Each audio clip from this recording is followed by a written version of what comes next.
Hey everybody, this is Lori Burrs with the Catch a Pocket Podcast, and tonight, episode 25, comedian Meghan Welch.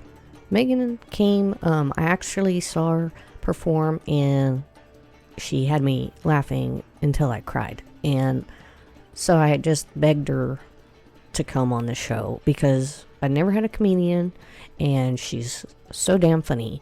If you get a chance, look her up on Facebook. She's on Twitter, Facebook. Before COVID happened, we taped this, so we had no idea what was getting ready to happen. So, that's why we didn't mention it. And, anyway, I hope you guys enjoy the show. Like us, follow us, subscribe to us, whatever you can do to show a little love. That would be really amazing. The Catch a Pocket Podcast, artists and just inspirational people of Wichita talking about themselves, letting you learn a little bit about them and how great Wichita is. Shh, it's a secret, don't tell anyone. So thanks for listening, and here is Meghan Welch.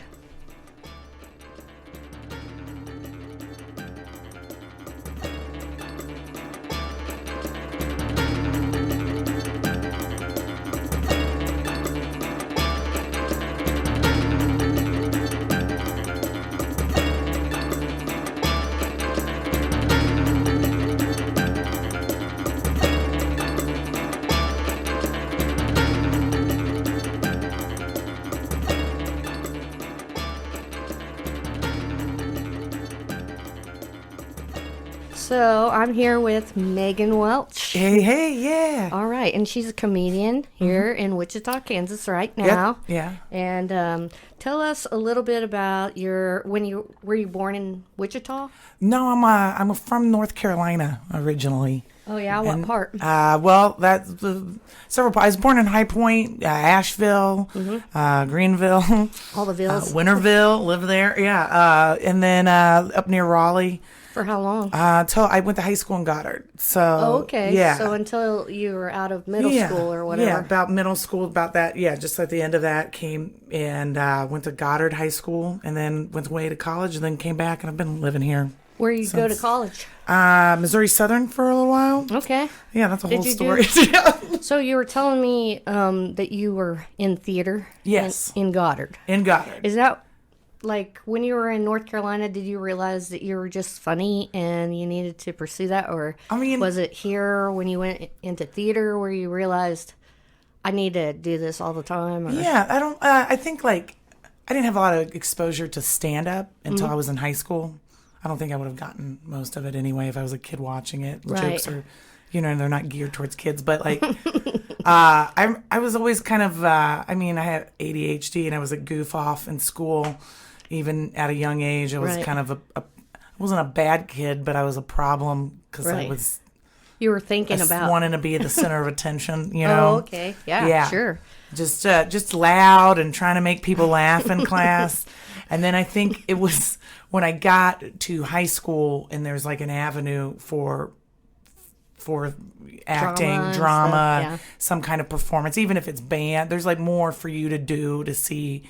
And then I started watching some stand-up. It was Lewis Black, and Dane Cook was really popular at the time. Is that one of your favorites, or is Lewis Black? I like a lot. I wouldn't say he's one of my favorites. I like politics fine enough, and I think he's really good at what he does. But I wouldn't consider him my top five or whatever. Right. But who are your favorite comedians? Tig Notaro. I don't know if you're. I do. I love Tig. Maria some of the comedy I like is really absurd. Maria Bamford is one of my favorites. I've never heard that one. She's very if you have anything mentally you're going through, she transcribes it really well. But I think if you don't have anything mentally you're going through, you're this chick is different. Yeah, out there. I don't. Yeah. Well, her last special was one of my favorite things ever, and I think it's because it's nothing like I could ever do or would do. Right. And it's so creative and it's so weird, but it was the weirdest. I remember watching it with other comics and just being God, this is just she's talking so fast in it, and Really? she's just, yeah, but you're just sitting there. I watched it 4 times just to get, because some of the jokes I would miss, she was going Right. so fast. That's And cool. it was, yeah, so it starts out where she's in a mirror, Uh-huh. and she's talking to herself. And you're like, oh, this Okay. is like a Monologue yeah, type? this is like, you know how sometimes specials would open up with like Some kind of thing. Yeah, Yeah, like a yeah. sketch or something. Sure. And you're like, this is, and then, but you're like, nope, that's the start of the special is her talking. The first 2 minutes are her talking to herself. Really? And then it cuts, and then she's talking to her husband. He's sitting down on a couch, and she's in the living room, and she's doing the special for him in the living room. And then Right. she's at a house party with a couple friends. Right. And then, like, there's even a cut to her trying to sell merch as they're leaving the house party. She's in the driveway with the trunk open. And then it just keeps getting slightly bigger. And then she's at a bowling alley. Then she's at a bar. And by the end of it, she's in a big theater. And that's where it is. Yeah, but it just keeps growing and growing. And you're like, Awesome. at one point, she's in a library Kind of and genius whispering. in a way, isn't it? It is. That is really cool. And it's like, it was on Netflix. She's kind of a comedian's What's her comedian. name again? Maria Bamford. Okay. She I'm had a checking it show out. called Lady Dynamite, which when I was growing up, and she was one of the first comics I loved. I saw her Comedy Central Presents, Okay. and she does impressions of her mom on there. I think she still does stuff like that. She's originally from Minnesota, Okay. and so it's I saw that. Then she kind of got big. She was like she did a tour of Patton Oswalt, and then Oh, okay. she just disappeared. Right. And apparently she ended up in a mental hospital. Oh, okay. And she had this mental breakdown in L.A. And then Sure. she did a show about it. Right. Where she was and coming back. It's called Lady Dynamite. It was great. Yep. And then she does this special. So Okay. I highly recommend it. I'll just look it up and look it on YouTube Yeah. and stuff like that. It sounds really, really good. But yeah, like that's the stuff. I started liking that. And at one point I wanted to be more of an actress than I wanted to be a comic. Did you do any shows? Yeah, I did sophomore through senior year. I was highly active in acting, and then I went on to be a theater major at Missouri Southern. It was a basketball scholarship. Oh, I was wow. a theater major, and then those two things just butted heads. Right. They just couldn't work They're together. both extracurricular. They're Right. both, and I kind of was going through some stuff in college, so I dropped out. Came home, switched to like a writing major. I was like, no, I'm just gonna be like an English teacher. Right. Which explains why you would like the Maria lady, because she's putting art into it's making it even more artistic by making this story on top of this comedy at Yeah. the same time. Like watch me progress. Yeah, basically. yeah. And that's really in your head kind of stuff, which a writer would Yeah. totally get into. And that's the stuff I like about stand-up. I like the performing part of it too, but the writing part of it's the tricky stuff for me. Yeah, That's it really is. Yeah. You do a great job. I saw you at Kirby's, and you had some guys from St. Louis or Springfield. Where were they from? Fayetteville. That's it. Fayetteville. Okay. Arkansas. Yeah. So you had like 5 minutes in the front, and then you introduced them, and then they came up, and there was a guy who was young, and you could tell he was scared in it, and he just kind of. Comedy is so weird to me because if you're not getting it, if you're not reading the crowd, or they're not getting you, it is so awkward. Oh man. People don't talk. They always talk about like comedy and how amazing it is to Yeah. make people laugh, but like you've now seen it and it's raw. Kirby's is a Yeah. great place to go if you want to see raw comedy. It is really like People starting out, people learning. and others and the audience participation part of that. Yeah. It's just kind of, and if you're in a small place like Kirby's and it's not known for comedy, it's No. known for like hard punk music. Yeah.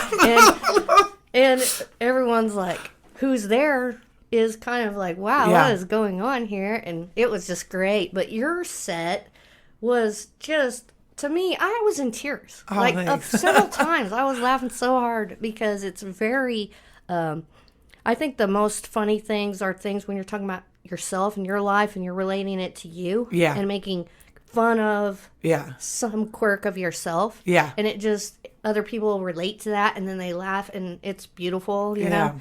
Better than making fun of other people. Other people. That's Right. that's there's so much about ourselves we can make fun of. Sure. Yeah, I don't have Or our time family. to or, you know, too bad for our family. But Yeah. that is so cool. So what, from theater to comedy, when did you start performing out? Okay, so that's like I remember being a freshman in college and seeing a thing for an open mic night and I wrote a 5-minute bit for, set for it. And I was going to go do it. And I ended up, chickening out the time thing. And it was because I was in Joplin, Missouri, and this one was in St. Louis. I was going to have to drive a little bit to get there. And I was like, I just ended up, you know what? No, I've got other things I'm working on. Stand-up isn't, yes, I love stand-up and I love watching it, but I'm more focused on trying to be an actor. Okay. So then I went away or dropped out, came home, went to Wichita State and Butler, was going back and forth there. And then I ended up getting pregnant. Okay. So then all dreams just kind of got set aside. You have to focus on, being being a mom. And it was like, I was a single mom, so it was like a handful. It wasn't just like, I was like, man, I don't know what I'm doing right now, let alone I can't just be like, well, let's try comedy. How old was that? I was 21. Okay, so you were young, It was, just right. I felt like I just moved back home, too. Oh, man. And so you were like, what am I going to do? Yeah. So I was like, I guess I'm going to be a apartment manager for the rest of my life. I was like, I'm just going to find a job and be a mom. And then, like, it gets easier. You don't realize that. It's, like, so hard when you're a single mom and you have a newborn and you don't know what you're doing. Yeah. But then he turned 6 one day, and I was like, hey, I got the hang of this. Yeah. And they can do things on their own, too. And, like, take actual direction. Yeah. So I remember being like, what did you, like, I was single. I had nothing. I kind of broken up with somebody, and I had gotten out of this relationship where I was like, man, I'm like almost 30, and I haven't focused on anything I actually want to do in my life. Right. Some of it for the right reasons, like my son. Right. That's the right thing to focus on him. Sure. But then others was like being in relationships and just like whatever that person was into was just like kind of adopting that. Yeah. And I was like, who are you? What do you want to do? And then I don't even like you anymore. Yeah. So I just like literally both of all the relationships I was in, I was just like worked 9 to 5, and we would go out to eat or go to a movie. It was very mundane-ish. Yeah. And then I was like, man, you're about to turn 30 and you don't know who you are anymore. And what do you want to do? And acting is one of those things that's kind of I was like, well, I could do that. But then I saw this thing for an open mic night at the Looney Bin in town. Yeah. And I remembered wanting to do that in college. And I was like, you know what? That is so much easier than trying to go out and audition again. I could just write a set and go try it. You think it's easier, but it doesn't seem easier. It's all you on that. Yeah. Which is funny when you say, like, yeah, you do write about yourself, which makes it harder when someone doesn't laugh, because it's almost like a kind rejection. Of personal. Yeah. Personal rejection. I told you something about me, and you go, no. Let's move on.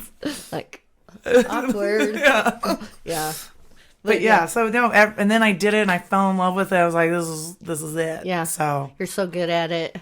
So when you're sitting there, do you still write everything out, and then what do? Look at yourself in the mirror and do it, or do you? No, go to a party and say a few of those things and see if anyone laughs, or. You know what? People accuse me of doing that now that they know I do comedy. I never just be funny at a party. They'll be like, "Oh, you're bidding us right now. You're trying to joke," and I'm like, "No, I'm just I'm just trying to make it." But no, I'll write it out. Usually, if I keep this on me, I have a notebook on me, and if I think of something funny, I'll jot it down, and then I try to write at my computer at my desk, like every day. Okay. So if I have something I'm working on, if not, I just journal just to see if something comes out of that. Right. And then once I think I have a bit written, I don't know how other people do it. I go to my garage and I walk in circles. Really? I just pace and talk to myself. Kind of work it out. Yeah. Just and then and then write it down again. And if I get something that I said out loud that I like, I'll write it down again. Oh, okay. So you're riffing. Yes, with myself. Yeah. Some of the best lines I've written were me nervous before a show out back smoking. Okay. And I was like, just running through the set, trying to get ready for the show. Getting it in your mind. And then I accidentally say something that I wouldn't. And I was like, ooh, I like that. I'm going to try that tonight. And then it gets stuck in the set. Now I don't smoke. I quit smoking this year. Oh, good for you. Thanks. So the writing part's been a lot harder. Yeah. So I'm in my garage.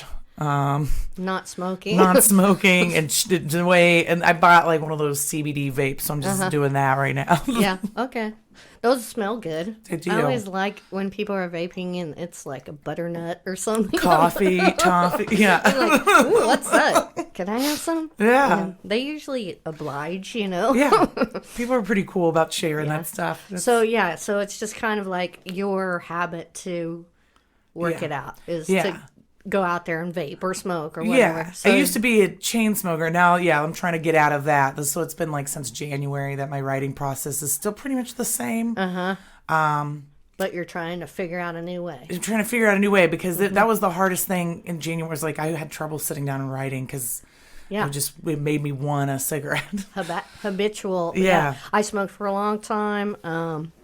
I know the feeling. I still, once in a while, if I'm around the right people at the right time, I want a cigarette. Yeah. The conversation's right, and we're outside on a patio. Sometimes I'm like, this is going to make me really drive this point home. Totally high. Yeah. One cigarette, I feel like I need to lay down for a minute. Yeah. Okay, so what kind of stuff are you working on right now? Well, okay, so I have like some projects here in town that I'm working on, like show-wise. I used to run a bunch of crappy shows everywhere in town, like any bar that would let us in, and I didn't know what I was doing. And now I've got it narrowed down. I have a show at the Shamrock that's on Sundays now. Okay. And it's periodic. Like regularly? Or? It's not regular yet. We're still trying to... I like to book it when I get a good touring headliner. Oh, okay. So when someone's passing through and and how do you connect with all the comedians? Or do they have like a comedian network kind of thing? That's like been a process. I do comedy festivals. Like I was just at an Altercation Festival in Austin. Cool. And it's like comedy camp, right? Right. You're there for this week long of shows, and you're working with people that are famous and people that are not famous, and you're meeting each other and exchanging information. Okay. And so I've been booking a lot of people that I met from that because that was just in September, and then I travel and do shows, and then. Like when comics come here, there's a bunch of us opening up for them. Right. But that's how, when I go to do a show and let's say it's backwards. I'm in Denver, then it's a bunch of comics there with me that I'm meeting. Sure. So then okay. And then you meet people and it gets kind of grows, and then over time, right. And then they know you and where you're at, and they'll say, "Hey, we're coming through there. We're coming." And this is a great place to live as far as we're coming through there. We're the coming through spot. Nobody's coming, but they're coming through. They're not coming to stay, but they're coming through. And then you get a lot of good acts that way. Yeah, I think so too. We were able to, my husband and I were able to get like the Wilders, which is like a bluegrass band. Yeah. We got them to play our wedding because they were playing another show later. See, that's cool. That's a thing I love about Wichita. And I'll check people like on these shows that I'm running where I want like a big headliner. I'll look at who's on tour right now, and then I'll be like, "Oh, you're going to be in Austin, and then you're going to be in Kansas City." Hey, you know what's on the way? Want a place to stay? You could do a show at the Shamrock Lounge in Wichita, and you should come on through. And I just booked Mark Norman's in April 29th, and that's exactly how I saw on his calendar. Oh, really? He had a Wednesday open between dates, right? That were on the other side of Wichita. Cool. And a lot of times, you can get him to be like, "All right, I'll." And where's he going to play at? Barleycorns. He's going to do Barleycorns. Yeah. Cool. I like that. I don't like it for the band sound because they try. I mean, it's all dampered and it's the best it can be, but it still doesn't. Is that just shotgun bars or is that? Shotgun bars in general. I just wondered how those are for sound. I don't know a lot about music, but I think in music it's like the devil. Yeah. Yeah, pretty much. But for just talking and stuff, it's pretty good. It doesn't like you can understand what people are saying. Yeah. And I guess if you're like really singing heavy metal, you don't really need to understand it anyways. I haven't been to one show where I've always wondered that, and like the heavy metal thing is like you can't hear what they're saying right at all. So what are they saying? What are they saying? They could say anything. They could be saying crazy stuff to us. Or they could be saying like My Little Ponies and stuff. Yeah. You'd probably not know it. You would have no idea. And I'm always like, why even have vocals if no one's going to hear them? I can't even hear the sounds you're making half the time. Yeah, because the band drowned them out even. And then I'll talk to like my musician friends. I'm like, that's how we like it. I'm like, all right. Go for it, man. Yeah. So, okay, I kind of skipped over and we went to what you're doing now, but when you were acting and getting into comedy in Wichita, and you were just starting out, what was the like pivotal moment where you said, I can really do this? You know, because you're going to be like questioning yourself for a while, probably. Like even with me, I question whether I should do this, and then something gives me a little light and I go for it, you know. You know, honestly, I don't remember if it was one big moment or if it was just a bunch of little ones. Like things just started. The first set I did went really well. And I remember, and it was, there's a video of it somewhere on YouTube. I need to get them and remove it because here I am 4 years later, like, that's terrible. Right. But it's hard to hear yourself. Yeah. Well, and it's like, I was so manic at the time. I'd just gone through this breakup and I was sad. And I was like, it's nothing like it's not even the same style that I would do now. Right. But I was getting the laughs. I had callbacks written into it. I felt like a pro. The second set I did, I bombed.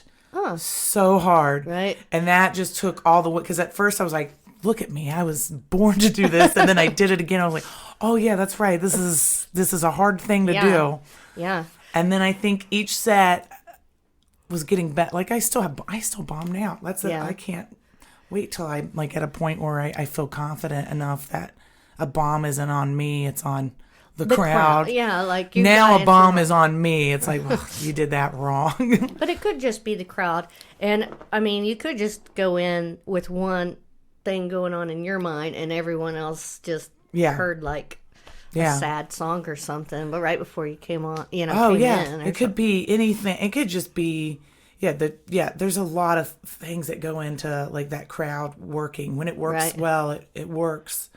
I think the first time I went and traveled and did it and went on the road somewhere and did it for strangers, not in my hometown, was the first time I was like, I can do this, you know? You had a relationship with the crowd that you realized that you had some control in. I felt, that's a good way to put it, honestly, is that when you feel in control up there, it's, because I've seen comics do well and they wouldn't be able to tell you why. They just, that night the jokes hit and maybe tomorrow they don't. The first night that you get out of there and you can take dips and you can and get back up. And realize what they're liking and kind of go that way because you have enough material maybe to go that way.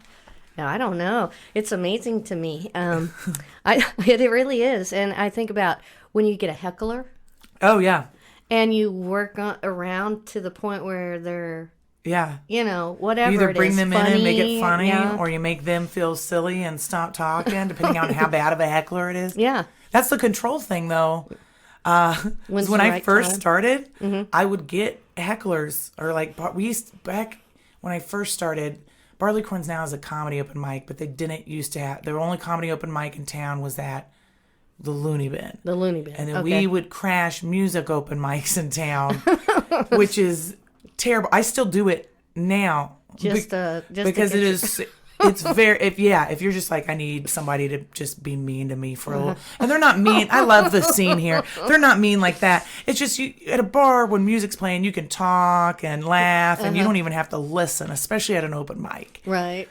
When it's a comedy open mic, you're like, hey guys, listen to what I'm saying. Quiet down. Everybody focus on me. I know musicians that do that too. Yeah. Like when they're playing and everybody's talking too loud, they're like, shut the fuck up. Yeah. And that's like, we go to these music open mics and it's loud in there, and then we'd get on and do comedy and no one would quiet down. And they would just be yelling and talking over us, or drunk and yelling at us because they would get mad that we would interrupt the music to do show. And we were new, so the jokes were terrible, you know? Sure. And I remember being up there and this guy, I had paper. That's how new I was. I had paper and I'm reading it and this guy's heckling me. And he's like right by the stage, right up front, and he keeps yelling at me.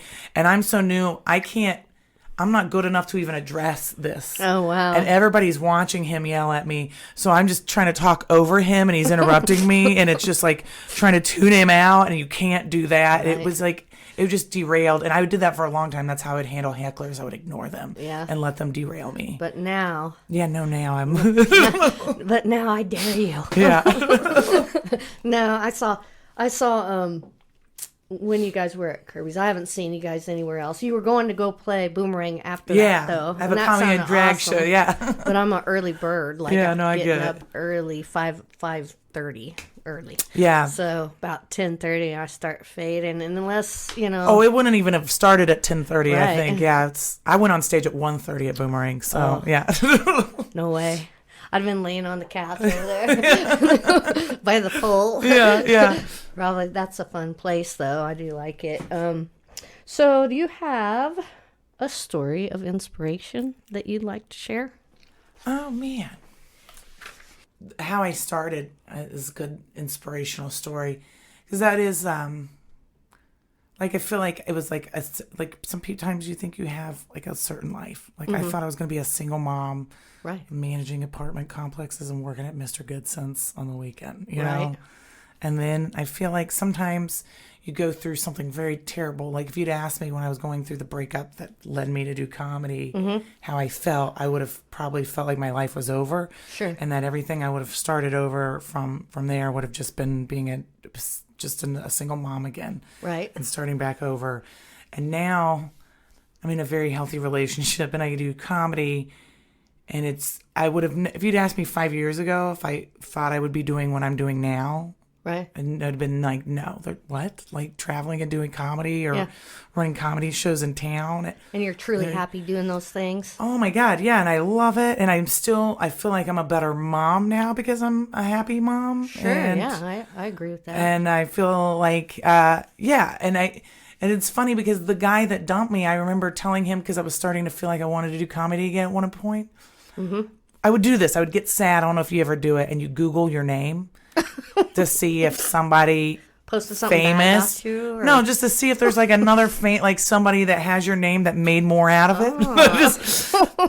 I would do that. I have Googled my name before. I'll tell you that. I did one day, and there was another Meghan Welch doing stand-up comedy in Boston. Really? She was blonde-haired, and I watched her stand-up, and I was like. And I remember I was sitting there and the guy I was dating at the time, I was like, just very upset. And he was like, why is this making you upset? I'm like, because I didn't do anything. I wanted to be an actress. I wanted to be a stand-up comic at one point. And I've done nothing.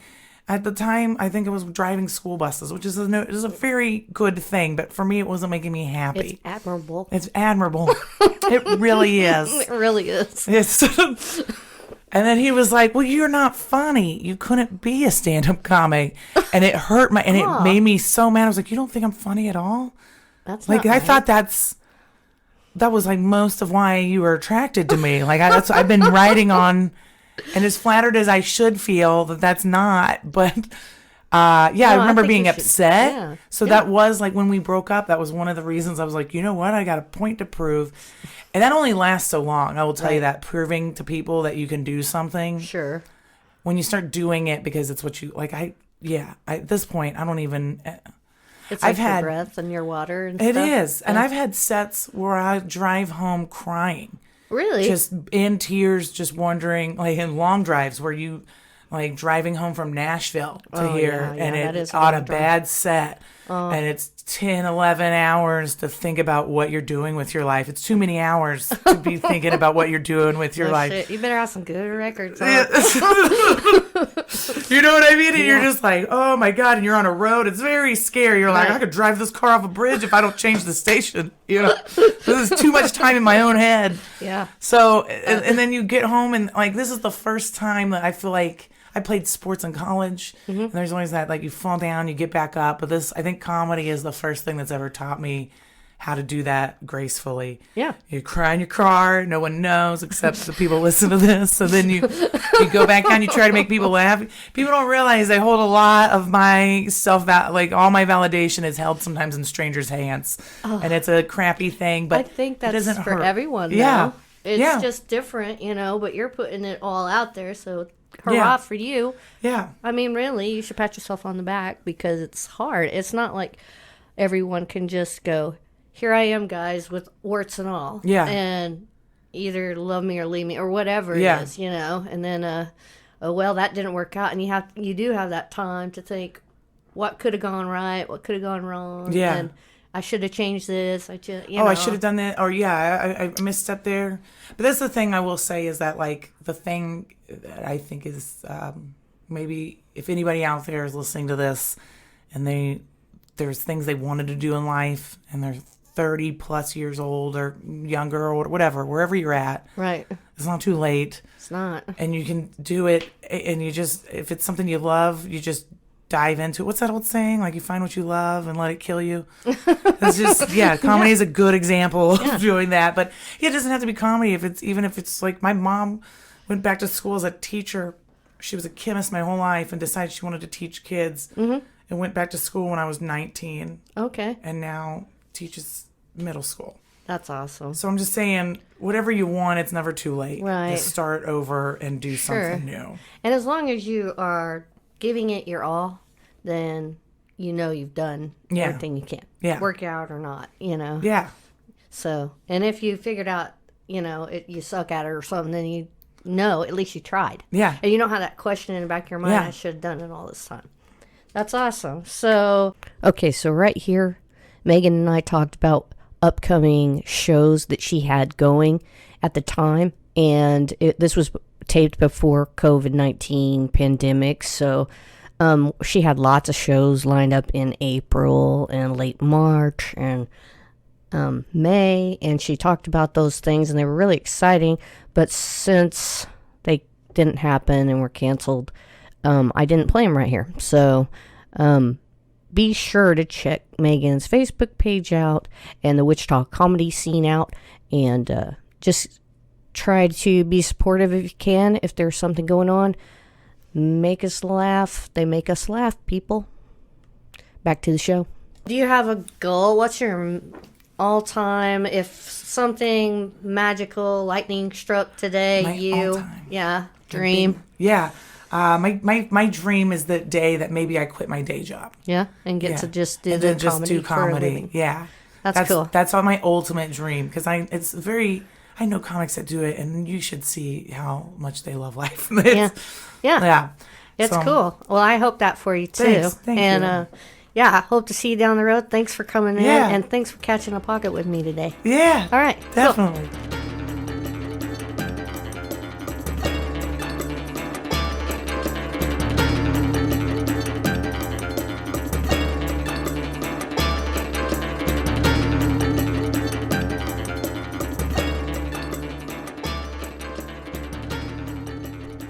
Hey, thanks everybody for listening to the Catch a Pocket podcast.